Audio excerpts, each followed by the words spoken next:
Hello and welcome to More Movies Weekly number 11.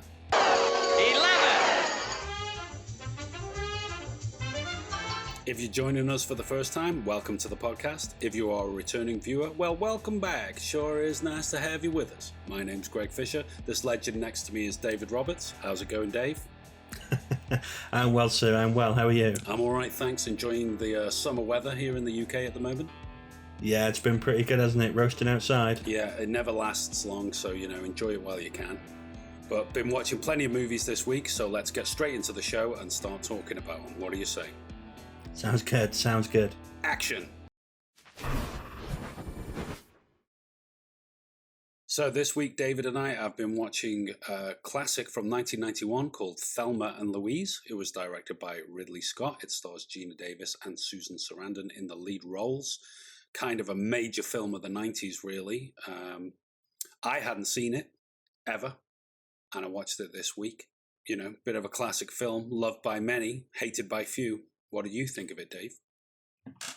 I think it's brilliant. It's one of my old favourites. Seen it a fair few times over the years. It's a very interesting film because of it's particularly in terms of important for feminist filmmaking. Oh yeah. Just the idea that it takes that old trope of the road movie, which had pretty much been a male-dominated, and still is really a male-dominated genre, the road movie.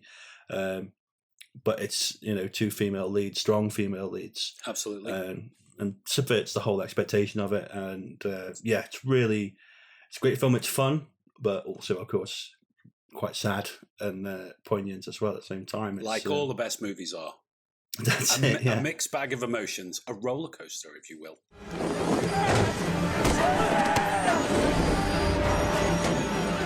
Well, absolutely. I mean, to set it up for people, we got two main leads here, Thelma and Louise, just like it says on the tin. Thelma is a kind of like a browbeaten housewife. She's sort of stuck indoors all day. She's got this real jerk of a husband, played by Christopher McDonald. And she doesn't really seem to get out much or have much of a life. Apparently, she's sort of been married to him since she was like 18, so that's her lot in life. Her best friend, Louise, played by Sarandon, is a waitress at a local diner, and the two of them decide to get away from it all on a little fishing trip up to some shack, get out of Arkansas, let's go and have a little road trip, a little holiday, get away from it all. And that's where the fun begins, because pretty much as soon as we kick into it, they on the end of the first day, they get to this bar and they're like, come on, let's loosen up, let's have some fun, let's have some drinks. And you can get along with that. It's like, yeah, ladies on the road, want to have a good time. And then there's this jerk in the bar who starts sort of like straight away sniffing around them. How are you doing, ladies? Want to dance? All this kind of crap. And Louise is not really interested. And she's like, get rid of this guy. The waitress is even trying to warn them. This guy's a waste of space. But poor old Thelma, she's so into having some fun and cut loose because she has such a sort of crappy life back home that, she dances with the guy. She has a fun time. But then this guy takes her, they go out into the car park for some fresh air, whatever, and he takes advantage of her, basically tries to rape her. And straight away, he's like a scumbag, So from what's gone to a fairly lighthearted, road movie, straight away within 20 minutes, you got this really heavy scene. That scene, to me, I wasn't ready for it, straight away, 20 minutes in, and we're dealing with like this jerk off and this rape scene, and I was like, oh my God. Yeah, it's a very powerful scene, and it's a very a brave thing to do in the film. Obviously, so early, it reminded me really of Hitchcock. Right. Kind of idea of let's get into something really early, yeah, and surprise you and take you off, guard. Because of course you go into the film and everything about it seems like if you were looking at it and you didn't know about it, it's hard to do now because it is a very well-known film. Sure. But you look at the artwork, you look at the description of it all and everything, you just think it's a light-hearted comedy road movie. It's Steel Magnolias on the road. Yeah, exactly. But it very quickly changes from that. Yeah. And completely switches genre into, no, this is, more akin to criminals on the run, kind of Sure. movie because of such a shocking incident, and something that's, at least up until that point, I don't think had been really done that much. Yeah, the only film I can think of that kind of predates it that deals with that kind of subject matter is the Accused, Jodie Foster. Oh yeah. That was, I think it was 80s, like a couple of years before it, late 80s, and that had similar scenes in it, and it was quite shocking at the time. But that concentrated on that whole incident and then what happened to that character. To be honest, The Accused deals with that whole scenario a little bit more seriously. Yes. Thelma and Louise takes, like you said, that genre of the road trip movie, almost like a buddy movie, but it incorporates these themes within it. Louise turns up. They've got a gun. They brought a gun with them. Thank God. They're going to need it. And she basically diffuses the situation and gets Thelma out of danger, and says to this guy, you just, when somebody is crying like that, they're not having a good time. That's where you should stop. He doesn't know where to stop, and he mouths off, and she turns around and she blasts him. She kills him.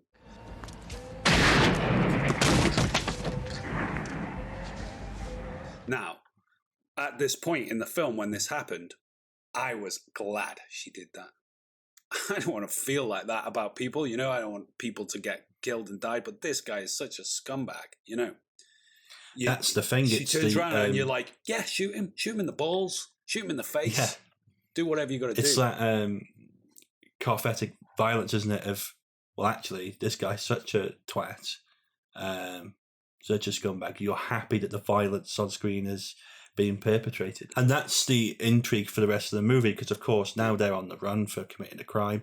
You're sitting there as the audience knowing what happened, thinking you can't blame them for doing that in that situation, kind of thing. Well, this is the interesting part, I thought, because they decide not to turn themselves in. As things go on, they become even bigger criminals in a way. Because they meet Brad Pitt, and there's Brad Pitt in there in one of his earliest screen performances. Very early role, And he is himself on the run. He's skipped bail or something, she finds out, because he's been an armed robber. And he teaches her, basically how to do it. A couple of scenes later where they need some money, she goes and she puts it into practice herself. And that was one of my favorite scenes, actually, where she robs the liquor store. Because there's a hilarious bit where the FBI guy Hal and that Harvey Keitel, who's chasing her, they're watching the CCTV video of her robbing the store, and her husband, played by Christopher McDonald, sitting there, and he's got this look on his face. He just can't believe this is his little stay-at-home wife has suddenly turned into like Jesse James. Into a huge girl. And he's got this look on his face like, I thought that was quite entertaining, really funny. And that's the thing, it shows that descent into, well, you've done one crime, so what's the harm in doing any more? Especially as you need money, they're trying to escape to Mexico. That's the whole deal, I suppose. Let's go to Mexico now. When they that cop on the side of the road, and they gun him up and end up putting him in the boot of the car and stuff, and it's just totally out of control at this point, And then after that, there's the trucker. That's basically wolf whistling them and catcalling them, and then they just pull him over and they stick the gun in his face and demand an apology. And he's such a dumb guy; he doesn't even understand what's going on. So she shoots his truck, and the whole thing blows up. I was like, "Whoa!" They're getting into like some serious damage here. So I mean, it does subvert the whole idea of the buddy movie and the road movie, having these two women in the lead roles and having them become these people that, are forced into a life of crime, so to speak. Ridley Scott did an amazing job directing it. I thought it was really good. And for me, it's a different film for Ridley Scott. When you look at his whole filmography, this is the one that stands out as it's a bit different from everything else he's done. And generally, it's action or sci-fi or it's a great film and great, very entertaining. I think it's great cast. This is kind of setting up people who would do lots in the 90s, really, with Harvey Keitel and Michael Madsen and stuff. Early stuff for Madsen. It would be around the time he's done Reservoir Dogs. He's not done too much else, which he would obviously go on to do. There were other actors that were put up for the roles as well. Originally, apparently, it was going to be Michelle Pfeiffer and Jodie Foster in the lead roles. They went on and did other things, basically. They had other commitments. So then there was Meryl Streep and Goldie Hawn, and they were going to do it. But again, it just didn't work out, and we ended up Geena Davis as Thelma, and Susan Sarandon came in as Louise, and that's how we know and love it. But it would have been a very different film, I think, with Michelle Pfeiffer and Jodie Foster. I don't think either of them combinations. I don't think it works. I don't think Meryl Streep and Goldie Hawn would have worked as well. No. But I don't know. I'm not sure about Pfeiffer either. I don't know if it's her kind of film. Well, I imagined that as Pfeiffer would be Louise and Foster would be Thelma. But it's hard. It's such an iconic film. It's hard to imagine anyone else playing those roles. Yeah. They're both fantastic, weren't they? And I think it's a great cast. It's great seeing a young Brad Pitt in there. He does a great part. And it's one of his first roles. It looks great. It sounds great. It's fun, but it's got something to it. Sure. And of course, everyone knows the ending. It's one of them that's become iconic in pop culture. Driving the car off the end of the cliff. I like the way you don't see it land. You don't see them explode and die in a ball of flames. It just sort of freeze frame, fade to white. That's it. We're done with this story. The end. I thought it was quite a brave ending in a way. Yeah, I felt it. I think it's very. I was going to say it's very European. Yeah, I was going to say it's a new wave ending, isn't it? It's very much. It doesn't all go well. We're not really going to tell you. No, it's implied, but sure. It's bittersweet. It's iconic. That car is iconic. That Ford Thunderbird, such a cool car. There were so many times in that where the wheels spinning and they're taking off. I'm like, that car is so cool. Right at the start when it's all like, it looks new, it's all washed and it's just looking brilliant. And she pulls up to pick her up. I was like, that car is, I love it. Beautiful. And you need, for an iconic road movie, you've got to have an iconic car. You got to have an iconic car, and it looks the part, doesn't it? But that bit at the end, where they're getting chased by the car, it's a great chase, a classic kind of old school. Bit of an OJ chase, all the cars behind that one, And that shot from overhead, helicopter, over the desert, the sand blowing up like 30, 40 police cars and their car in the distance. It's like, that is a picture, that says everything. It is brilliant and enjoyable to watch, but there we go. Absolute classic. In my opinion, it's one of them. It is brilliant. What do you think at home? Do you enjoy Thelma and Louise? It's a classic. It seems to be popular with people. I watched it for the first time. I think it's great. Really cool film. Let us know your thoughts in the comments. Okay, so we've had another week of movie news. Dave, anything cropped up on your radar you want to discuss? Yeah, well, I think the biggest news of the week is, of course, Amazon. They've bought MGM. Right. $8.45 billion. This is insane amounts of money.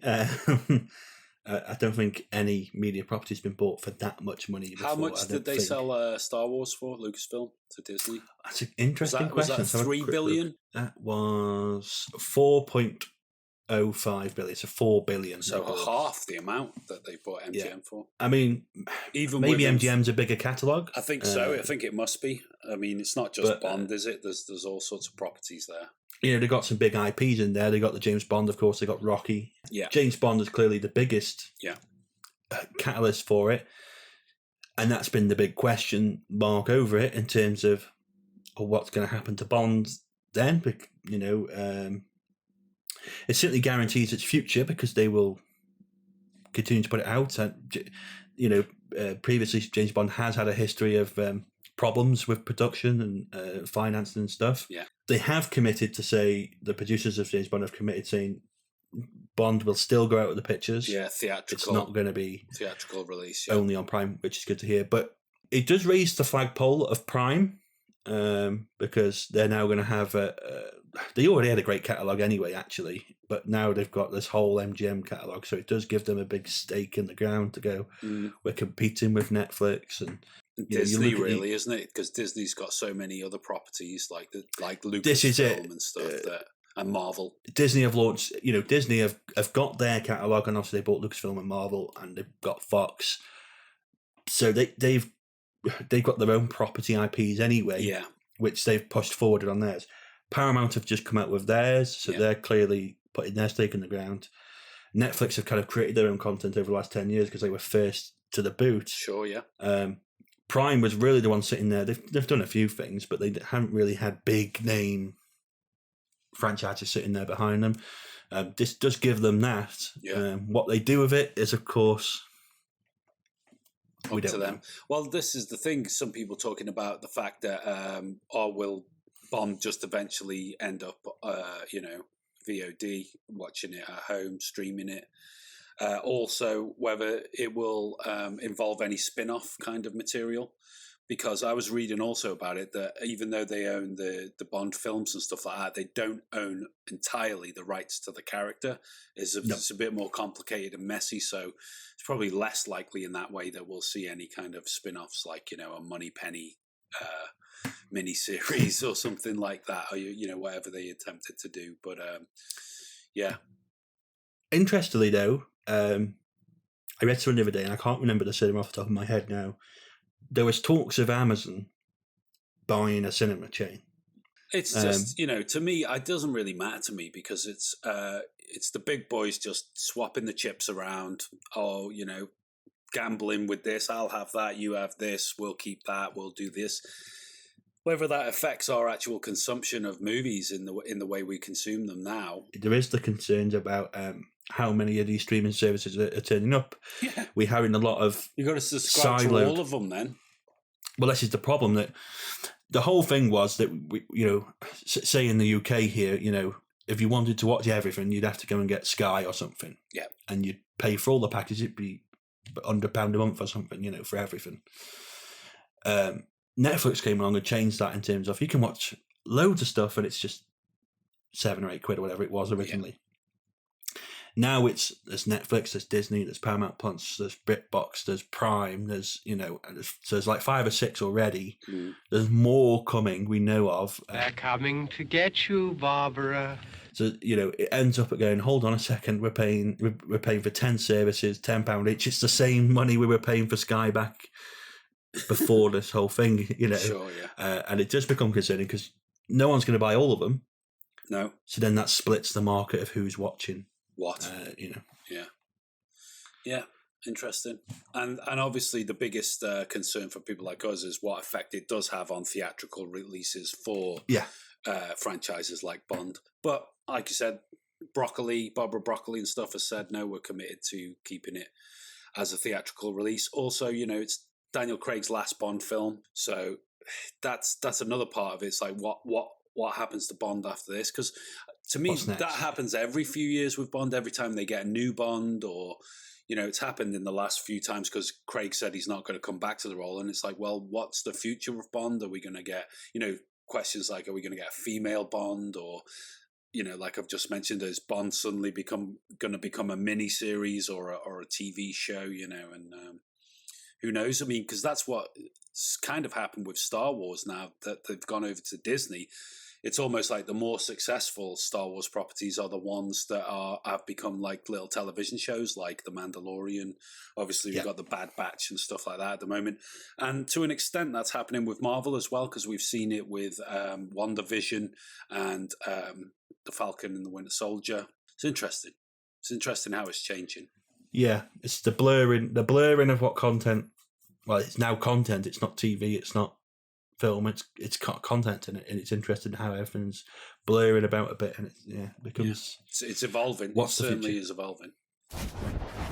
So, in other news, we were looking at proposals for a Gladiator 2. Talking of Ridley Scott again. Yeah, this is. I mean, we talked last week about kind of It seems like we talk every week about this. Either Yeah, remakes, reboots, sequels that they shouldn't be making. Prequels, yeah. I think this is the one I have the most problem with, where they wait 20, 30 years and then they try and make a sequel to something. I mean, obviously we've been over this before, coming to America, things like this. They're dragging up classics, trying to make a sequel. But with this one, it's not going to be like Russell Crowe's going to be in the lead role and, they're going to bring his character back. It's going to be something very different. Yeah, so the idea is that it's supposed to be about if it goes ahead, it's supposed to be about the son of Lucilla, who was played by Connie Nielsen. Yeah. In the original film. Is this the little kid that was Commodore's grandson, wasn't it? Nephew or something, yeah. Nephew, whatever it was, and he's like the Emperor's grandson, sorry. Yeah, and apparently, he was very influenced and inspired by Maximus, It's supposed to be the idea. This is the one, out of all of the ones we've talked about, this is the one I really have a problem with. Okay. Because I couldn't think of anything more stupid or dumb. It really doesn't... can. Thelma and Louise too. Well, yes. They survived the jump. They actually made it over the Grand Canyon to Mexico. They've been hiding in Mexico for 30 years. Yeah, and now they're old back girls. To rob the some Golden banks Girls. Okay. But you look at this, you got to go, Gladiator is a phenomenal film. An absolutely phenomenal, seminal film of the 2000s. It's pretty good. It's pretty good. Very widely loved by people. Mm-hmm. That has a very definitive ending, in my opinion. It ends, and that is it. Yeah. And we haven't gone back to it, and it's like, great. It sits there. It's a fantastic one to keep going back to. This is just finding any edge that you can think of. Oh, the sun, that'll do, Yeah. We're gonna grab that. It's like such a far-reaching stretch to go. We'll grab that, and that's what's going to make the sequel. It's just like, how desperate do you have to be?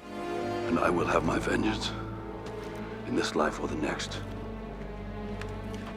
No, it is. I agree with you. I think it's like clutching at straws again, regurgitating former ideas that were once successful, 20 odd years ago, and trying to breathe new life into them. Again, like I always say, the caveat, it may turn out to be wonderful, and we're like, wow, fantastic. Yeah, I wasn't expecting that. It's really great. But yeah, I agree with you generally as an idea, as something to pursue and put some money into. They should be putting their money into younger people with fresh ideas who therefore don't have to compromise and just make some sort of really low budget indie film. Yeah. Go and pump some money into these young talented filmmakers and have something fresh for us all to watch. But yeah. I mean, talking about sequels that have probably had their day and run amok and gone too far, Indiana Jones 5. Apparently, Harrison is in the UK at the moment. He is. Pictures just being released. We'll put up now. He's landed there. They're just starting filming here in the UK. He's actually managed to land the plane this time, has he? He has. I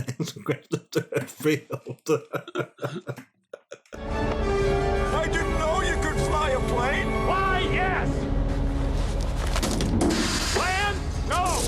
Actually, I was watching a little bit of Kingdom of the Crystal Skull last night, and when I looked at him in it, I thought, you know what? Looking back now, because that was quite a few years ago now, he didn't. 2008, yeah, he didn't look that old. No. He's obviously an older man and stuff, but when I was looking at it, I thought, well, he can still run about, he can still do the whip and punch some guys and stuff like that, but he didn't look like super old. I thought, this is still acceptable, but now, 2008, so we're 13 years on. Then again, having looked at that photo, he doesn't look too bad a shape. No, and I'm sure they'll do something with it. It's a hard one, this, because I love Indy. Yeah, totally. The first I love three, Harrison. I love the first three films. I thought they were, like Back to the Future, I thought they were a perfect trilogy. Yeah.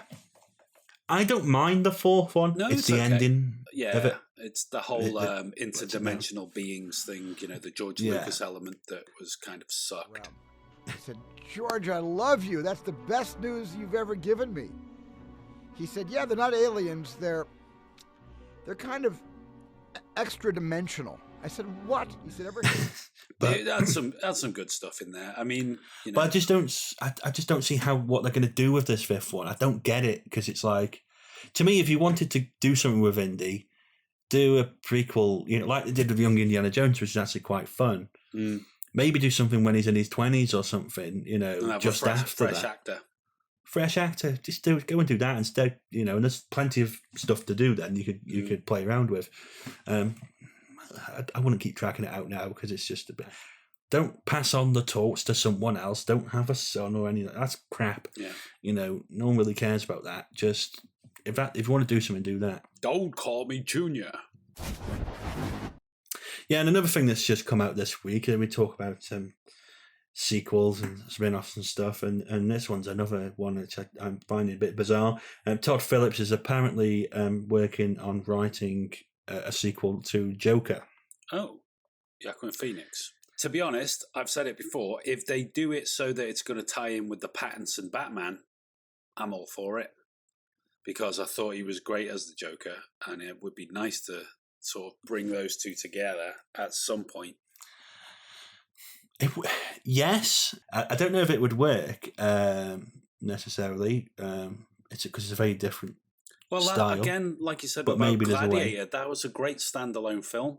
You just don't go and make a sequel to something that was so well rounded. It's one of the things, one and done, isn't it? Well, when I was reading about it, it said, despite mixed reviews, so there are a lot of people out there that apparently didn't like Joker. But I thought it was a solid film. Even outside of comic book movies, I thought it was a solid film. It was a bit of a remake of King of Comedy, really, Scorsese's King of Comedy. And it very much is, but I think I remember at the time it was very divisive. There were people who were angry at the film, really, saying it was irresponsible. Are these the same people that wanted Jared Leto's Joker to come back? There's people saying it was irresponsible and because of the protagonist is a maniacal killer. Yeah, and stuff like this. But I kind of thought there's a lot of films. Yeah, of course. Go check out the rest of cinema. You'll find plenty of this stuff, loads and a lot worse. Yeah, absolutely.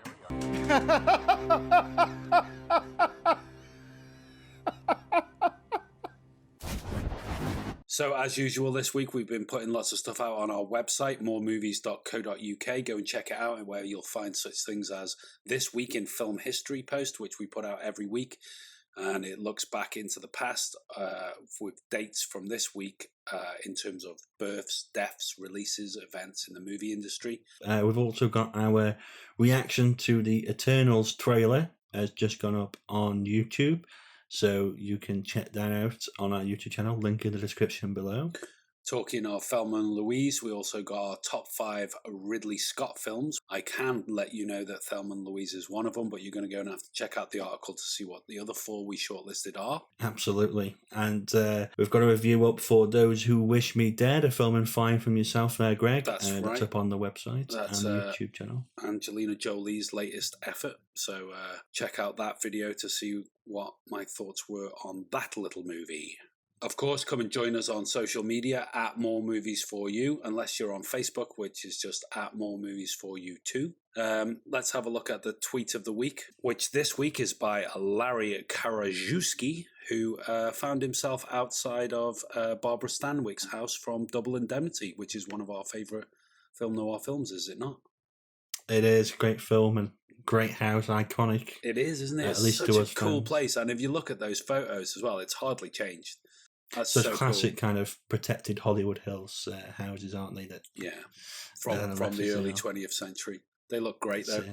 But nice one to Larry Karajewski, who found himself there and put that out. Top that, Twitter. Let's see if you can top that. If you can, we'll put you up as the tweet of the week next week. Also join us on TikTok and Instagram at More Movies For You. And we do movie of the day, so let's check out some of them right now. There is no movie of the day today. The answer is no. I gotta go. What? The answer is yes. Yes. Yes? Yes? Yes? Yes! Well, I know how good the coffee is in my kitchen, because I'm the one who buys it. That's right. It's Quentin Tarantino's Pulp Fiction, one of the best films ever made. Let's go get it on. Today's movie of the day is Steven Spielberg's classic Indiana Jones and the Kingdom of the Crystal Skull. It's no Raiders of the Lost Ark, but it's passable. It's okay. It's not so bad, really. Honestly. And there we go, Dave. That's another week for More Movies Weekly. Join us again next week to see what we've been watching, and we'll be talking about other movie news. Until then, take good care of yourselves and keep watching more movies. That's it for this video. Let us know your thoughts in the comments down below, and remember to like, share and subscribe right here on YouTube. For more film reviews and articles, why not check out our website moremovies.co.uk, and join us on social media at More Movies For You. That's across the board: Twitter, Instagram, TikTok, you know the score. If you want to support us, you can buy us a coffee at buymeacoffee.com, link in the description down below. And for more filmtastic content, click on one of the buttons on screen now.